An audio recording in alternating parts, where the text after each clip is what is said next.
a beautiful Wednesday, the 18th of November in the 2020. Thank you so much for joining us for this very special edition of the assignment program. I'm your host.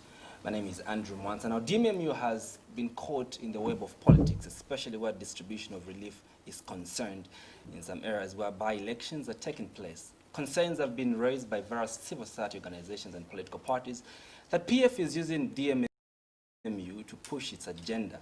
My guest in the studio is DMMU National Coordinator, Mr. Chanda Kabwe, to discuss the disaster of the politics of DMMU. Good evening, Mr. Chanda, and welcome to the assignment.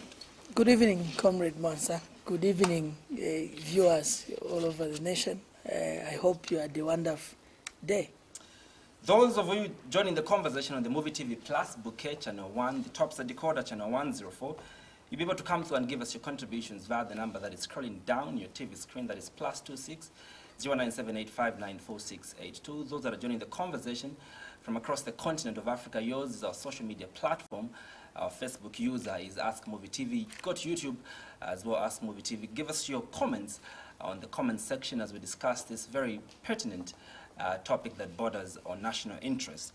Now, let's begin off our conversation before we can get to the politics of disaster. Let's get an understanding what your mandate as DMMU is. Thank you so much, Comrade. I love your preamble and you're talking about politics of disaster. I really like your preamble. DMMU is a unit in the Office of Vice President. It was born on the Act of Parliament to turn have an emergency wing that coordinates, prepare, and reduce the risks that could associate with any disaster. So our mandate is to ensure that we prepare plans, we are prepared as a nation to respond to any calamities, being a disaster or emergency that could happen in the nation. So our mandate is to ensure that we provide safe nets and restore livelihood of our people, both in terms of the physical infrastructure, the social aspect of our community, and basically it's the livelihood of our people. That is our mandate. So we coordinate all activities, could be in terms of pesticides, which you've witnessed in the nation. We are the armyworms. We are mandatory by the Act of Parliament number 13 of 2010 that we coordinate. Currently, we have the African migratory locusts in Western Province. Again, our unit is able to coordinate.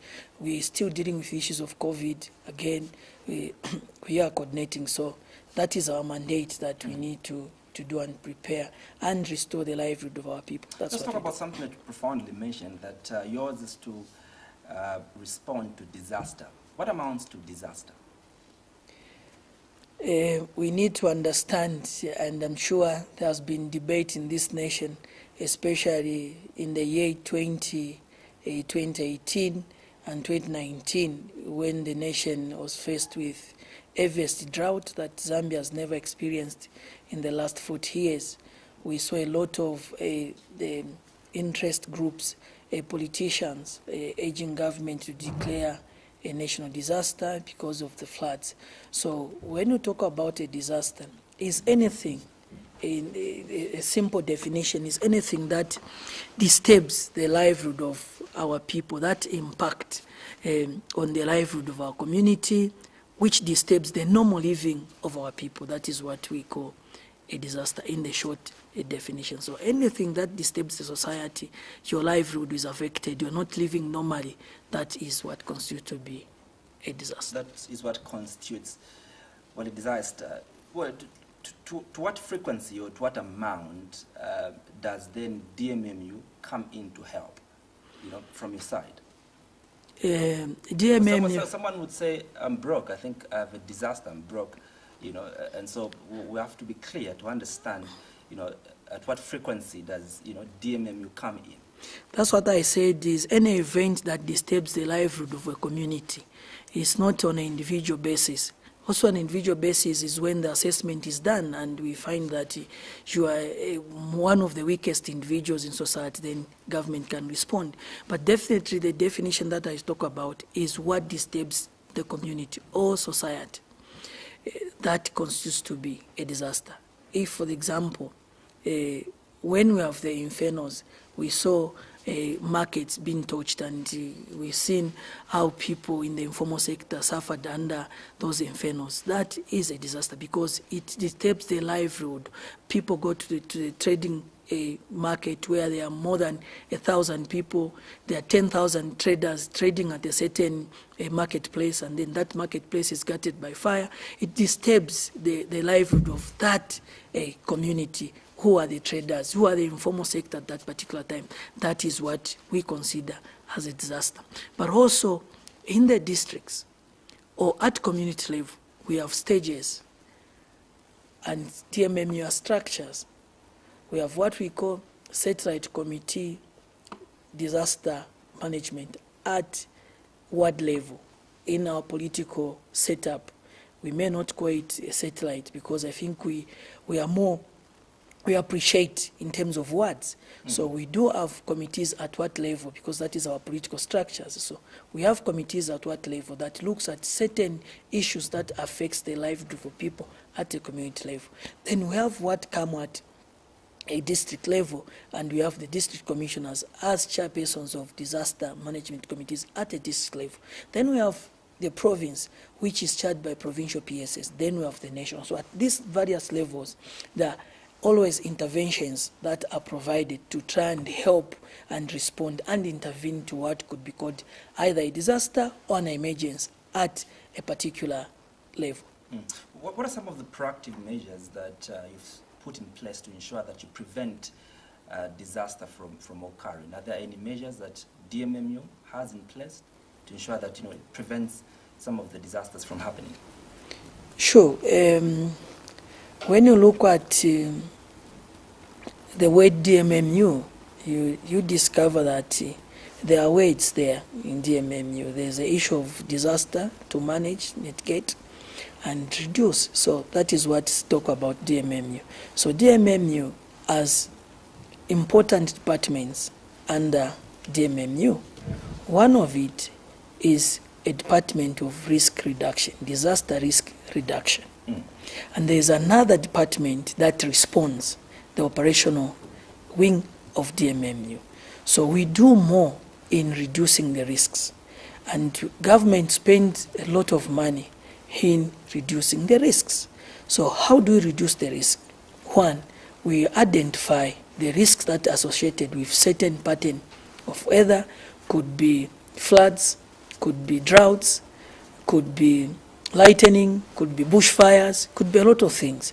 So what we do in our day-to-day life is to investigate what challenges a certain community faces. For example, the challenges of the people who live in Chilubi or Lunga are not the same challenges with the people who live in Katuba, or the people who live in Sengai. So the scenario differs. So every day we spend time to try and understand what risks associates with water for the people who live within the highland.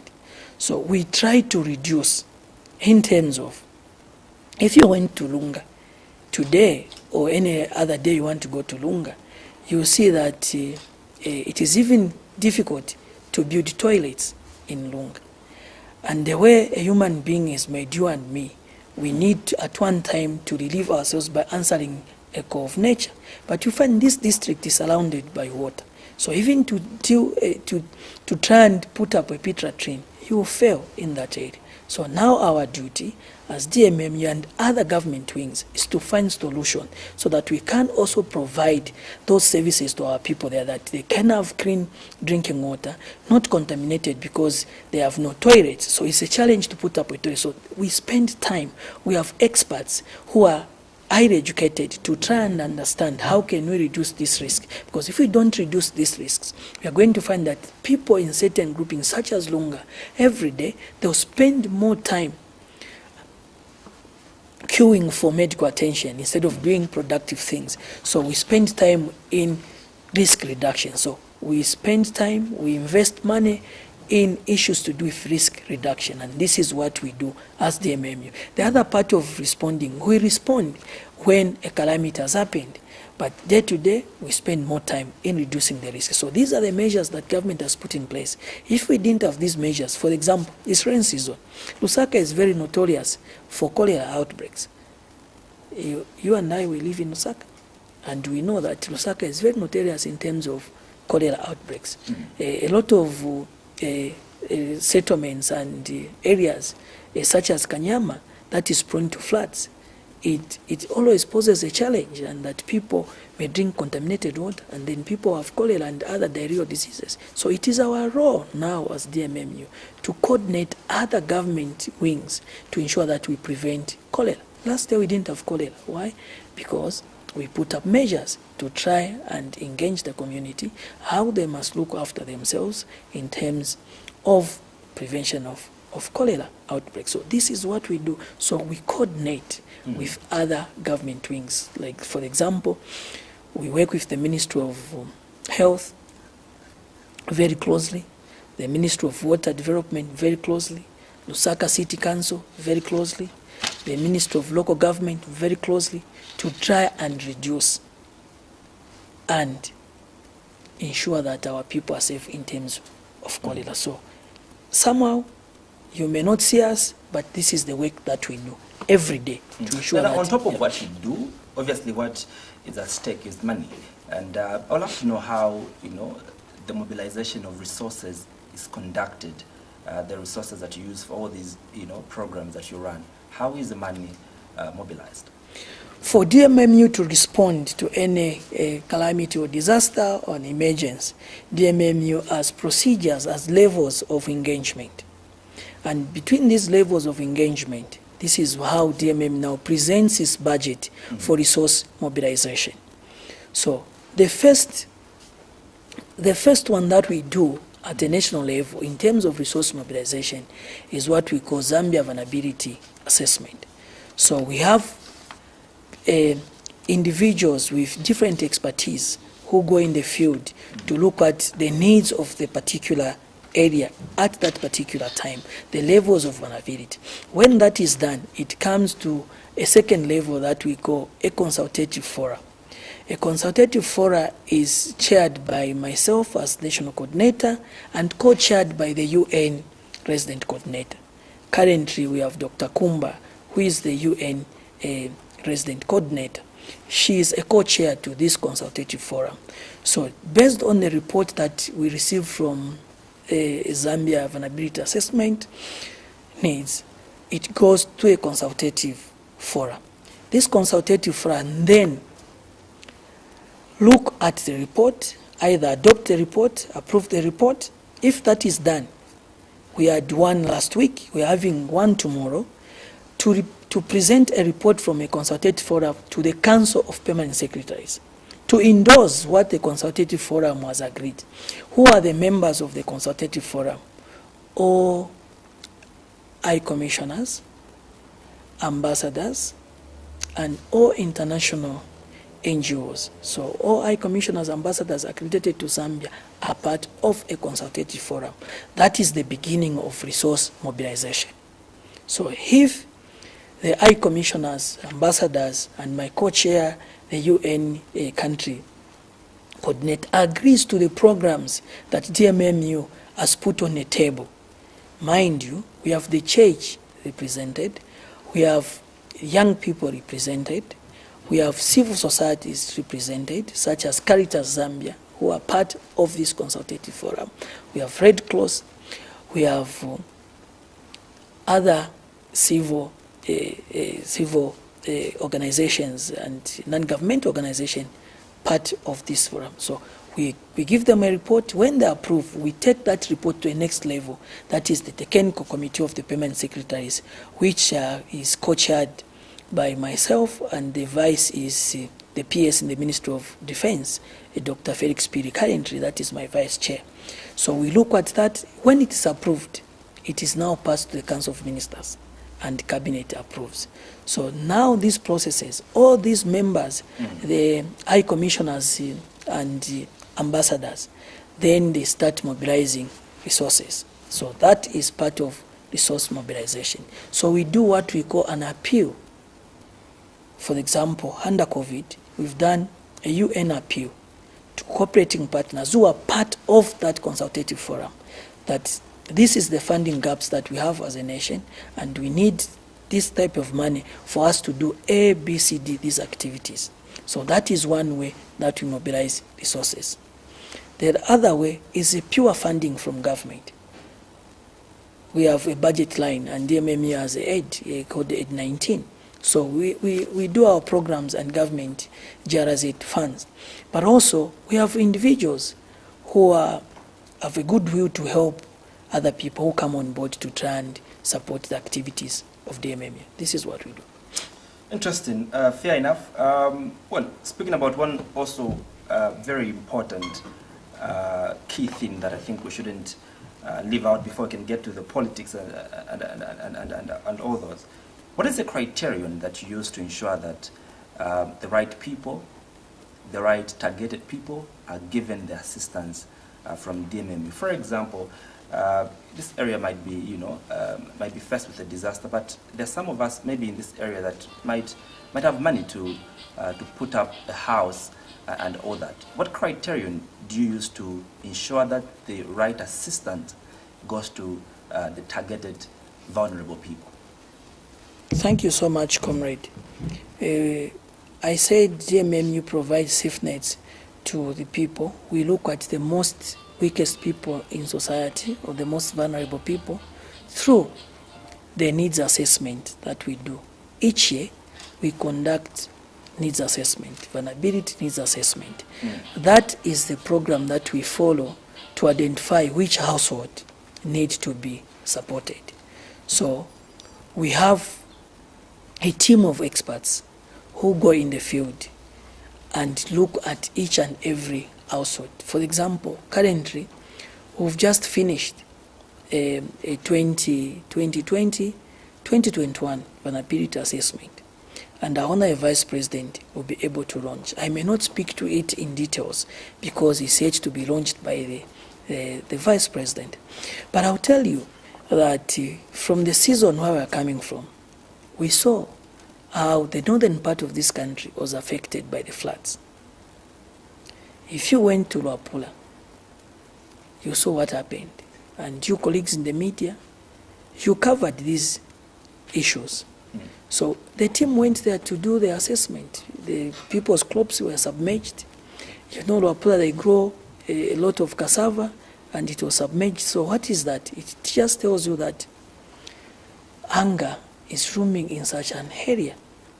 So when we go in the districts, we do our assessment, we get to know the numbers of people that are affected. For example, I talked about the 2.3 million people that government was feeding, mainly in Southern Province and Western Province. Now this year, again, almost 1.9 million people will be fed by government because they're affected by the floods, and some of them, they have not fully recovered from the shocks of the climate change in terms of the drought. So areas such as Gwembe, Shangombo, Sioma, Mwandi, Sinazeze, those have not fully recovered. Naboalia, Luano, Lunga, Chimalilo in Kasama, Chilubi Island in Northern Province, Kaputa, these have not fully recovered from the shock. So these will continue. So we go and look at the people and the needs, and then we respond and meet the people at their point of needs. Your office is housed by the Office of the Vice President. Is there any form of conflict in terms of political interference with your operations? You need to break down when you say political interference or what. Because we do know for a fact that the Office of the Vice President obviously is an independent office, but the Vice President obviously belongs to the ruling party. So I'm talking about interference in the sense that isn't there any form of a hand from the Office of the Vice President to give directive to your office to maybe, offer assistance to an area that she deems fit? First, and comrade, you need to know what is the role of the vice president. What is our duties as a vice president? That is very key in us answering that question. It is very, very key for Zambians to understand what is the role of the office of the vice president. Okay. Secondly, any government that is in power is ushered in power based on the manifesto and the programs that they have.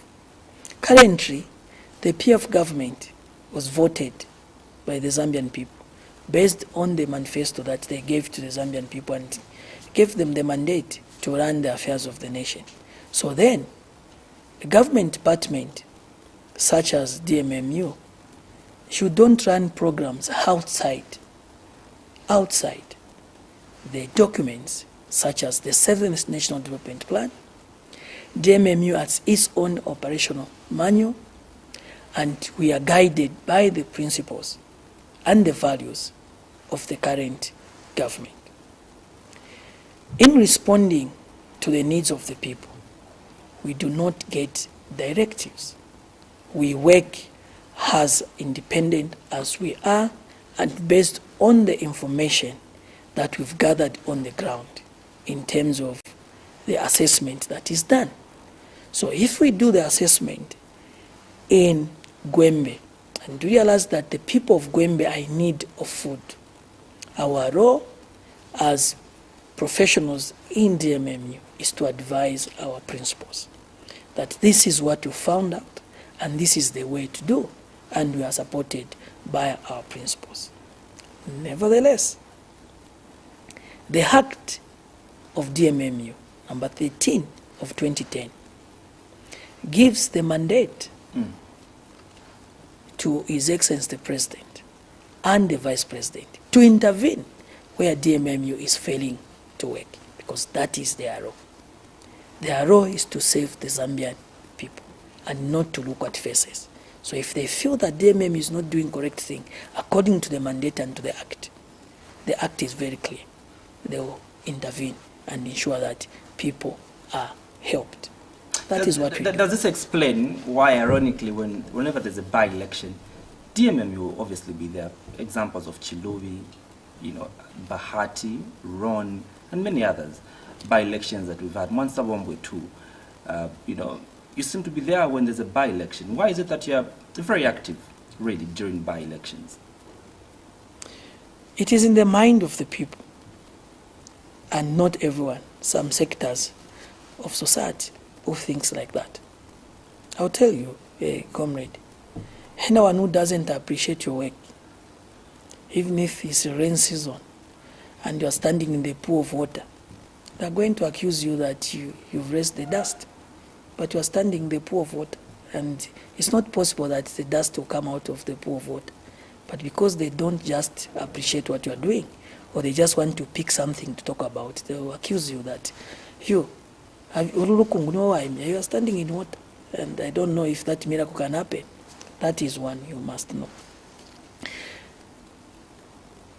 How many times has DMMU responded? The Act, the World Charter in terms of humanitarian support, ours is to save lives. We will save lives whether there's a by-election or there's no by-election. We are going to save lives. We are in Gwembe,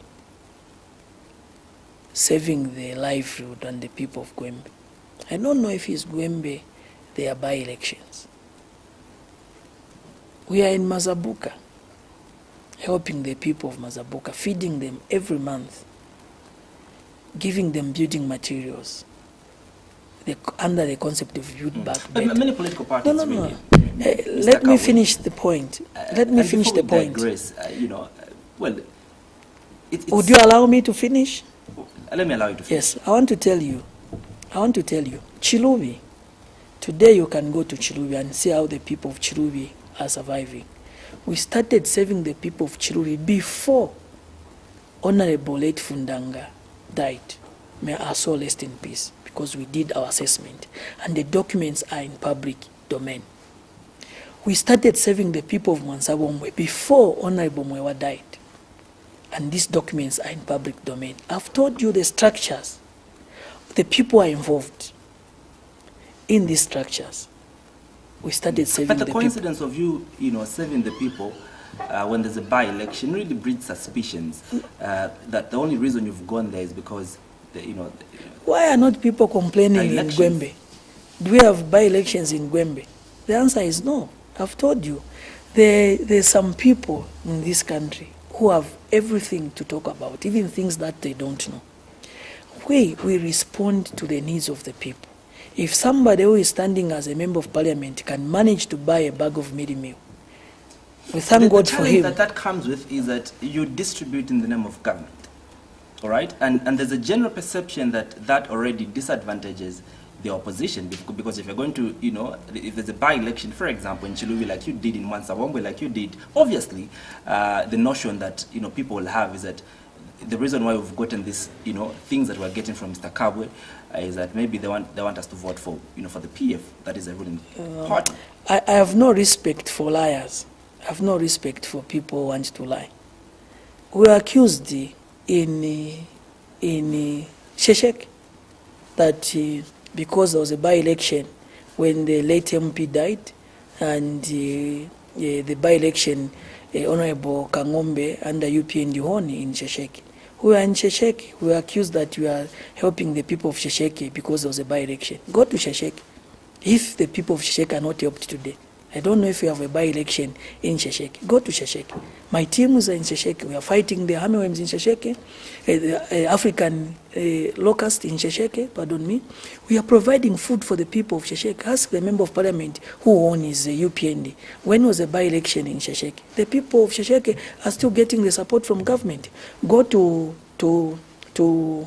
Kaoma. Again, we are accused there was a local by-election of a council chairperson. No, I'm giving you. Why can't you wait maybe until the elections are done for you to do all this? Would you hear me? Let's go. Yes. I've told you, we were in Kaoma. We are told we are doing that because there was a by-election in Kaoma. Okay, the UPND candidate won in Kaoma. Listen to, we had the by-election in Katuba, here in Katuba. A stone throw away from me, here in Katuba. Again, the UPND candidate won. Go to Katuba. You do the investigation journalism. Go and find out if the people of Katuba have stopped receiving leaf food after the by-election, which the UPND won. Then I can come and answer that we only respond when the by-election. If the people of Katuba, if the people of Gwembe are receiving... Well, what others have argued to the contrary, that after a by-election, you disappear. Let me read what President of the NDC said. Can I come back here? Yeah. When you send your team to go to these areas, do investigative journalism, investigate if the people have stopped receiving because the by-election have ended, bring me back here and come and tell me you went and on the ground that people stopped receiving the moment the by-election finishes. Then I can talk about that. Too for the Patriotic Front. Let me read you directly the words of Dr. Kabwe. This was after the Mwansabombe parliamentary by-election. He says, DMMU involvement in campaigns is becoming too much and unacceptable. The DMMU was established as an act of parliament, and there are procedures in declaring a disaster. From what I know, the district disaster management team meets and recommends that there is a disaster. From the district, it goes to the province, and from the province, it is escalated to the coordinator, who does a report to the president to declare a disaster in the area. The president must sign a statutory instrument to say this area is declared a disaster and we need relief. Well, this is what he said, and he says that you've not been following the right procedure when taking relief to these, to these areas, especially where there are by-elections. My older brother, Honorable Kambwili, has never been a national coordinator. Unfortunately, he's been a member of parliament and a minister. I am the national coordinator who understands the procedure, how to do that. And in the country, it's a long time. I don't remember when a declaration of a national disaster was made. I told you that my role is to identify the risks and reduce the risks, and also respond to an emergency. So that statement was made at a time of a loss of a by-election. And when you lose a by-election or you lose an election, it's very painful. So you don't expect people are coming from losing an election to speak well. I won't waste time on political issues. I know my role.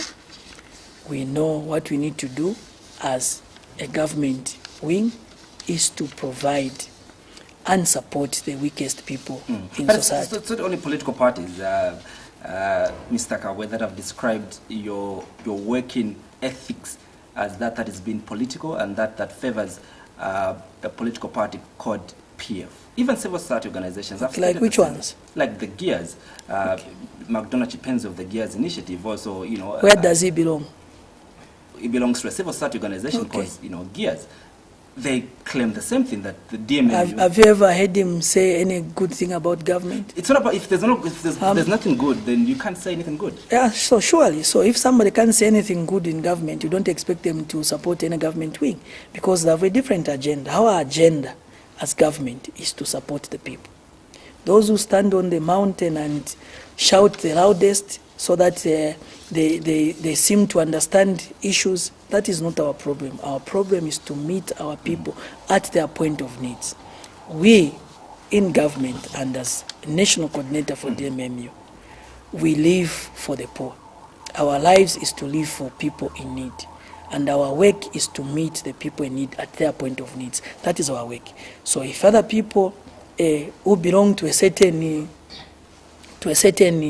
society and they have their different agenda, that is not our agenda. Our agenda is to meet the people at their point of needs.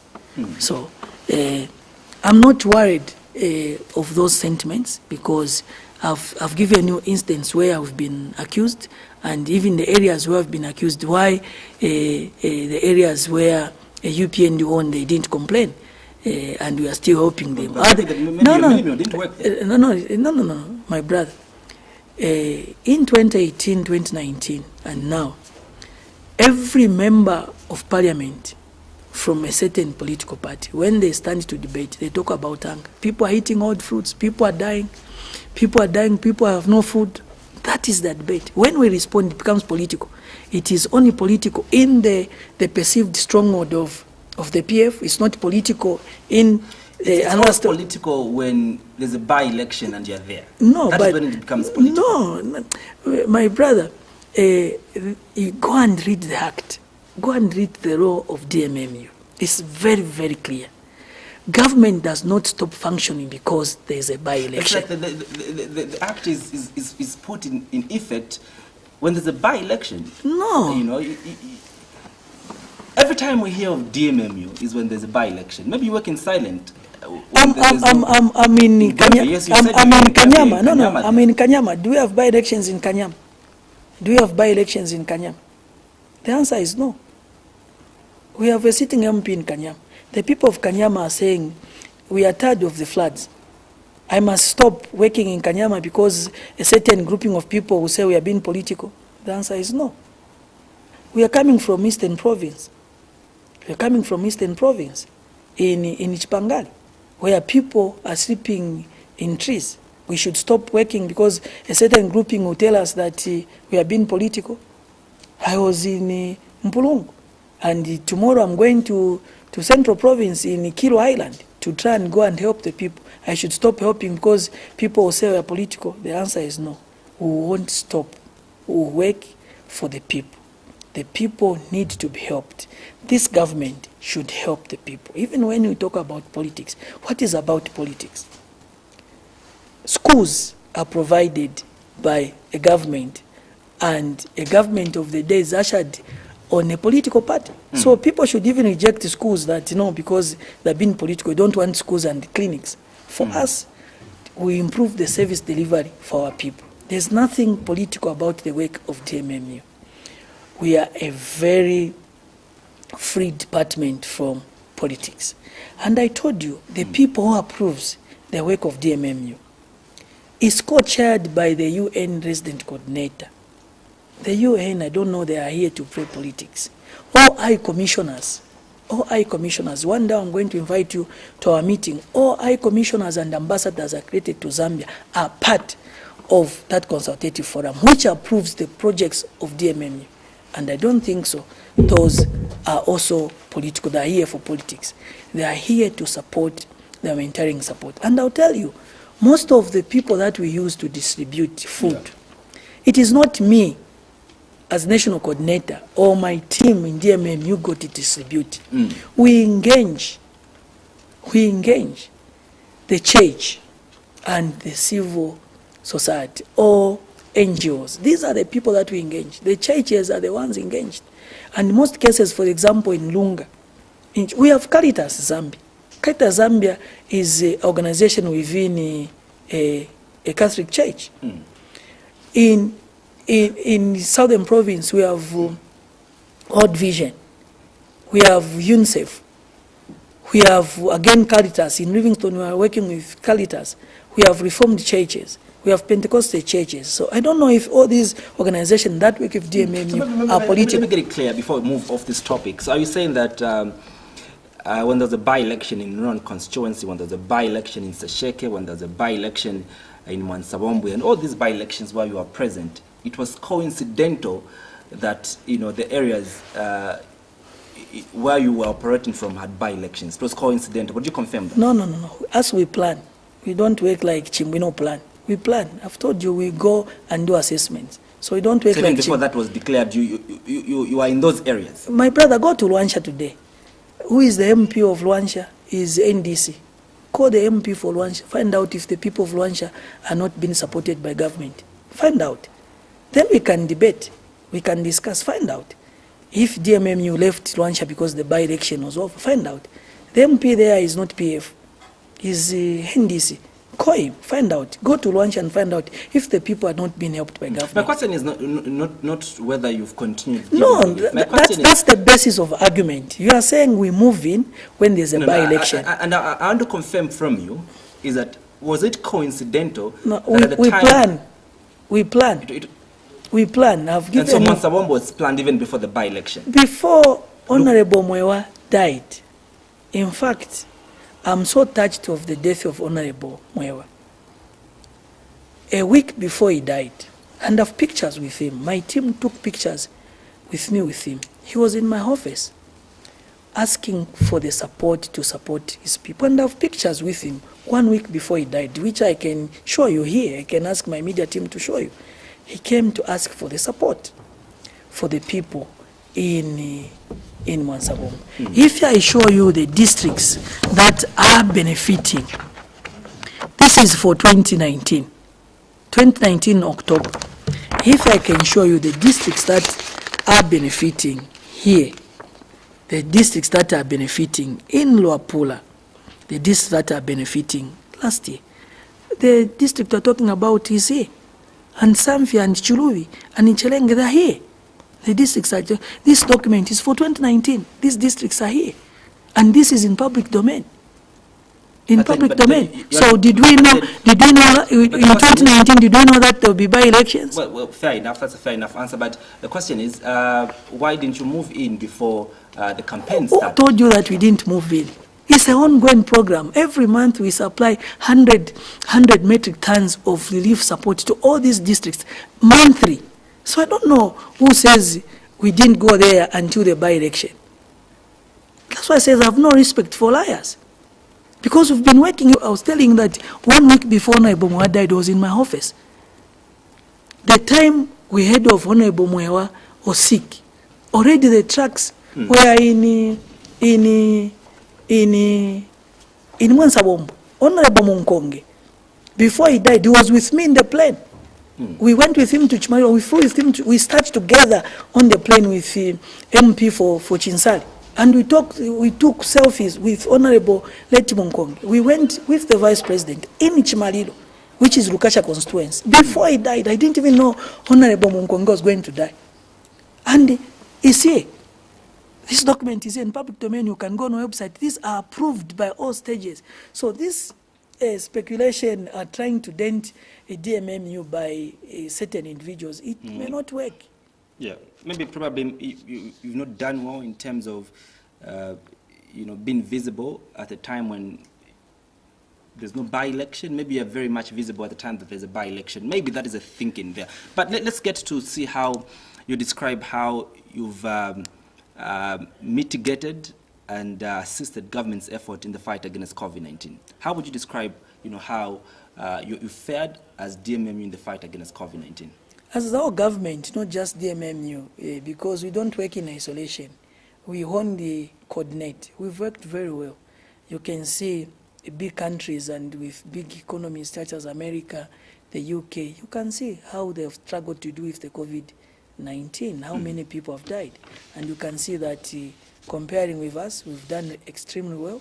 And the team in the Ministry of Health, the learned people, the medical personnel, the doctors, the nurses, the environment, they're all of a team. They have worked extremely well, ensuring that the COVID-19, the numbers have reduced, and we've worked very well. And we've spent money very prudently in a transparent manner, and we've responded to the call of the people very, very well. What has been the criteria in terms of distribution of COVID reliefs? Was there a criteria that was made? For example, Lusaka, what criteria was used to distribute COVID-19 reliefs and these other provinces? All this is in public domain. The government published a contingency plan and response plan for COVID-19, which is in public domain. If you went to DMMU website, or you come, we'll give you the brochures, you go to Ministry of Health, you'll get it. So you go to the UN, you'll get it, because it's in public domain. Yes, the distribution is, we began with what are the hotspots. So the experts identify the hotspots. What are the risk areas that people may get this COVID-19? And then we concentrate on those hotspots. So the criteria was developed based on the case, how the case was being resolved. So case management was key in terms of response. And the team of PS Dr. Malama and his team at the technical level, Professor Mkonka and the team have done very well in terms of identifying the hotspots and telling us how we need to respond. So that is how we've responded. So the criteria is what are the hotspots, and that is the way we responded very well. You announced on the 25th of June 2020 that the Disaster Management and Mitigation Unit has set aside 75% of contracts in various categories for the youth in the country with passion to do business. But what I do know for a fact is that there's some youths that supplied face masks. How far have you gone in paying off these monies to the youths? We have paid almost 95% of the people supplies the masks. And today I was signing the last payments. So by Friday we'll be at 100% for all the suppliers of the masks. In fact, the young people who are engaged through the Ministry of Youth and Child Development were the first ones to receive their payments, because we believed that the young people, we need to support them, and they were the first ones. They were the first one. The first payment that came went to the young people. What would you say were some of the challenges that you experienced, especially as DMMU, in the COVID, in this COVID time? I do know for a fact that, if I remember on top of my head, you said you had challenges, in operating in southern province because, so some people were told that COVID-19 is not real. Just give us an experience of how the work has been. I've restricted myself from commenting on that matter. You can see my spokesperson, the way he's looking at me, is telling me, don't comment on that matter. I won't disappoint him. Anyway, overall, a response of the COVID-19 had its own challenges. It was a new pandemic at a global stage, even at a national level. So we've never had this kind of thing. So the response was always learning, and it was difficult for us to respond, but we thank God that we responded. The team of professors and doctors, they did a very commendable job to develop the guidelines in terms of COVID-19, and also the community responded very well. The media did a very fantastic job, because without the media, our community could have not gotten the information about personal hygiene, how people could know the symptoms. They did very, very, very well. I saw the purpose of UNIT as a nation towards the end of COVID-19. All Zambians came together to ensure that we fight COVID-19, despite there is always a certain grouping that opposes things every time. But which made your work very difficult. Of course, it's just like at household level. In the family of 5, you don't expect all of you to agree on certain things. That always those people are born as difficult and they will die like that. So if you want to follow them, you lose track. For us is to go with the majority, what the majority are saying, and the Zambians supported the efforts by His Excellency the President. The system worked very well. Yes, we sincere condolences for the families that lost their beloved one during the COVID-19, but the death rate was not as compared to other countries. We really worked hard 24/7, and our colleagues, the frontliners, the Ministry of Health, put also their risks on the line. But God helped us as a nation. To where we are, God has helped us. But we are not saying COVID has finished. COVID hasn't finished, it has reduced. We need to continue practicing the personal hygiene and following all the guidelines that the Ministry of Health has provided, all the government has put in place. From where you sit as DMMU, what would you say are some of the lessons you picked out from this, for COVID-19, in terms of ensuring that, you mitigate the impact, and maybe if there's emergencies of new diseases and new disasters, what lessons would you say you've picked out as an agency? There are some lessons that we've learned. For example, we need to have proper isolation facilities. One which government is constructing in Central Province, Mwembeshi, around that area is isolation facility. Second, we need to invest more money in the health systems so that any calamity that can come doesn't choke our health systems. So those are lessons. Thirdly, we need to always be prepared, and we need to engage the community, not just on the COVID-19, but on other diseases that might come, such as Ebola. We live with Ebola just around our borderlines in the other side of our friends in the Congo DR, there's Ebola and other diseases like I talked about, the cholera. So preparedness is always important, a continuous process to prepare our community, and the mindset change towards these issues.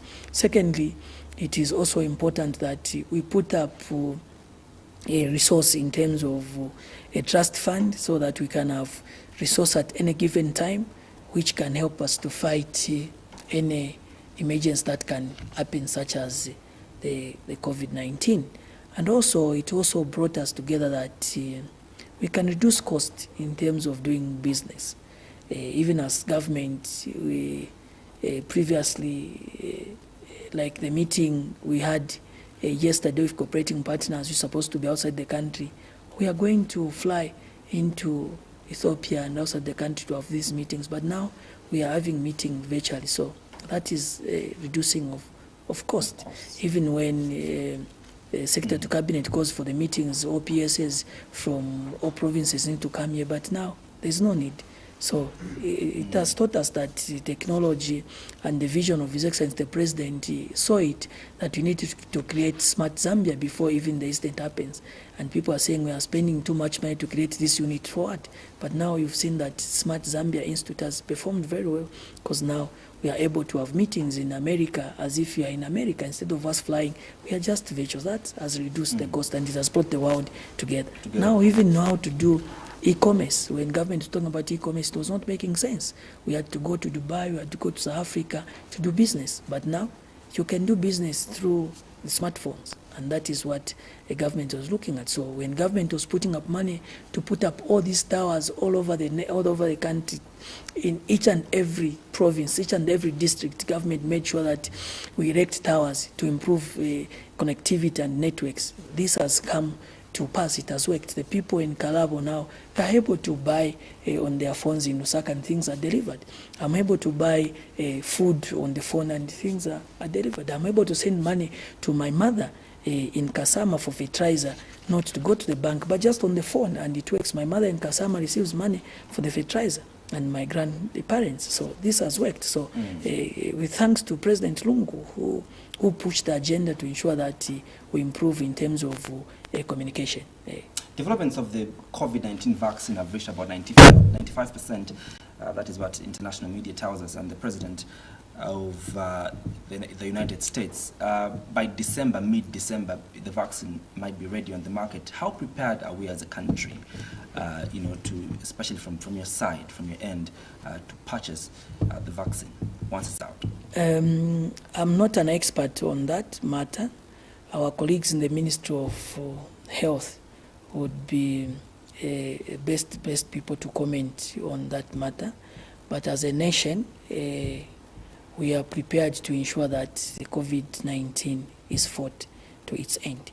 So any innovations around the COVID-19, I'm sure a technical team of experts in the Ministry of Health will accept it as long as it is not harmful to the livelihood of our people. Preparations for the 2021 general elections and how you intend to fairly distribute relief, how are you doing that? Again, I may not answer on the general elections. Because obviously, again, there will be these issues that you'll be condemned that no, DMMU is this side, DMMU is that side, for you to ensure that there is an equal distribution, I should mention. I don't know what you mean there is an equal distribution. We distribute based on the information that we get on the ground. And as a government wing, we serve the interest of the people, not the interest of politicians. No, we serve the interest of the people. If the people are in need, we are going to meet them at their point of needs, surely, with or without elections. The people are preparing for elections. ECZ, and I saw last week I was watching you had hosted the CEO for elections. I think it was on your studio. I watched that program. Chanda is the best person to answer for elections. For me and DMMU is to respond to the needs of the people. Full stop. If the people are looking for the bridge that has been damaged because of heavy rains, DMMU will respond. Whether they are by-elections, whether they are general elections, will respond.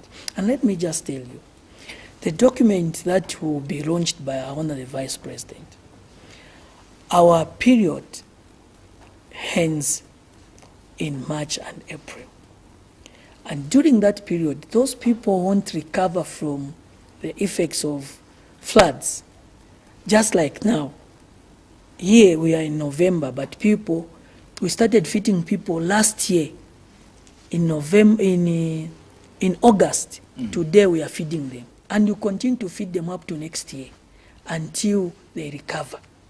So recovery process, it is a process.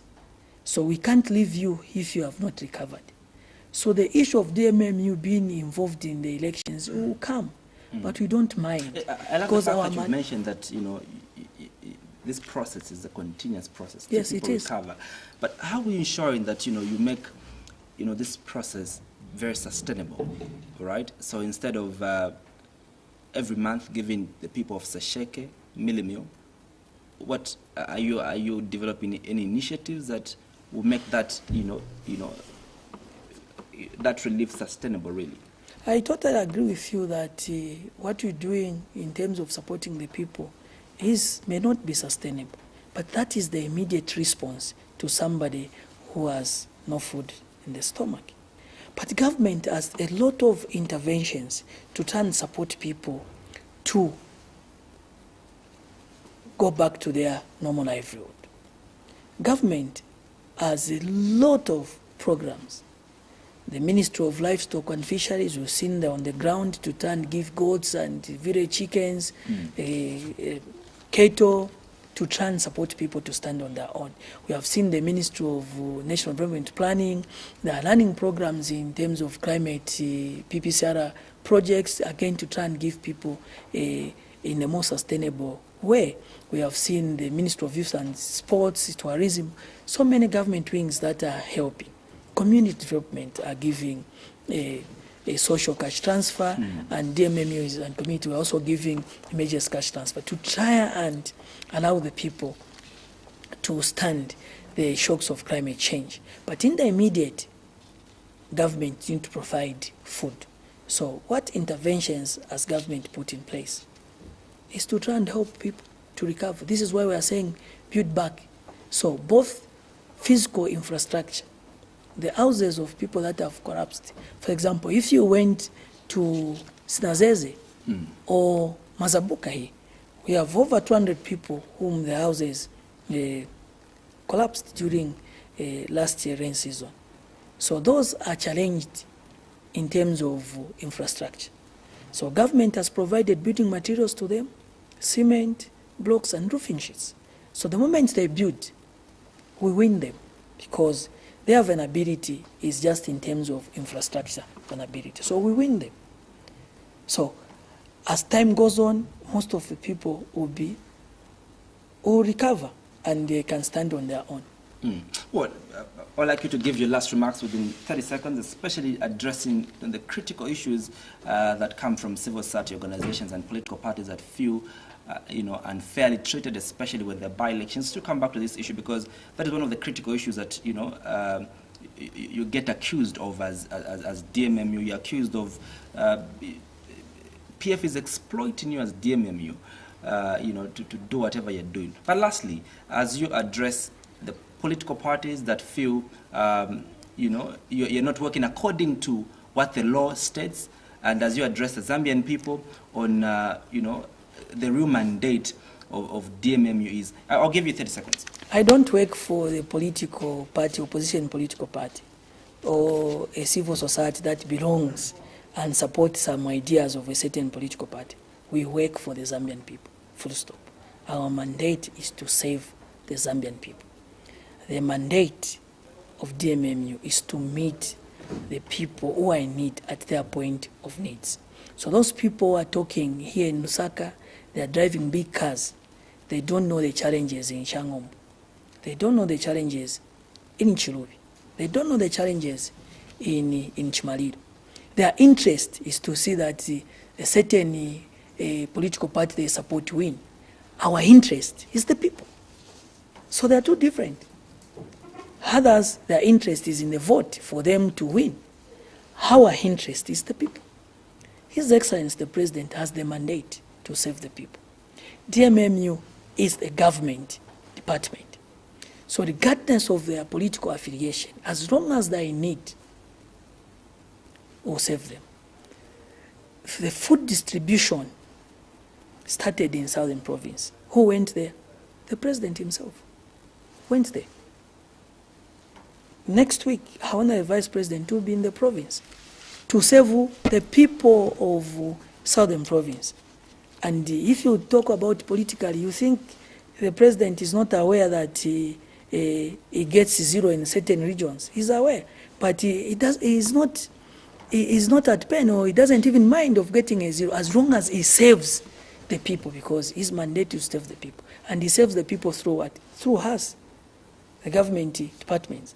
So our interest is saving the people and not Disaster Management and Mitigation Unit National Coordinator, Chanda Kabwe, thank you so much for having made time to appear on the assignment. Thank you, comrade, for this opportunity. But remember, disaster management is a responsibility of every citizen. Thanks to my producer and director, Mavuto Peri. My name is Andrew Mwansa. See you again Sunday at exactly 19:35. Good night.